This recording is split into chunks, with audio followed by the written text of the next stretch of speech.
मोहतरम हज़रात, हमारा माशरा ऐसा माशरा है जिसमें बहुत ज़्यादा डिस्टर्बेंस है और मामलात बड़े ही उल्टे हुए नजर आते हैं और बहुत सी ऐसी बातें इस सोसाइटी में नजर आती हैं जो दिमाग को अपील नहीं करती। लेकिन इन चीज़ों को देखना और इन चीज़ों से कंप्रोमाइज़ करना ये वक्त की ज़रूरत है। हमारे यहाँ लोग ऐसे मामलात में पड़ जाते हैं जिनसे दिल ख़राब होता है। दिल खराश चीज़ें हमें देखने को मिलती है, लेकिन अपने आप को सर्वाइव में रखने के लिए, अपने आप को मेंटेन करने के लिए उन चीज़ों से सरफ नज़र करना ज़रूरी है।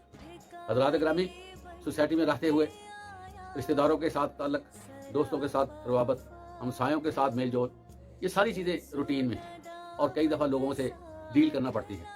तो ये सबसे पहले हमें किसी से भी इंटरलिंक होने के लिए ज़रूरी है कि हम अपने जिस्म को पहले नॉर्मल करें, और इस नॉर्मलिटी में पानी का बड़ा किरदार है। जो ही आप किसी से कोई डायलॉग करते हैं, कोई डीलिंग करते हैं, कोई मामला तय करते हैं, वो आपकी किसी के साथ सिस्टम डेवलप हो चुका है, आप उनसे मामला रोज़ाना की बुनियाद पर चलाते हैं, फिर भी आप पानी का सहारा ज़रूर लें। वो इस वजह से कि आप सल्लल्लाहु अलैहि वसल्लम ने फरमाया कि ये जो गुस्सा है ये आग से है और आग को पानी ही बचा सकती है। इसलिए जब इंसान को गुस्से का मामला बन जाए तो उसको पानी पीना चाहिए।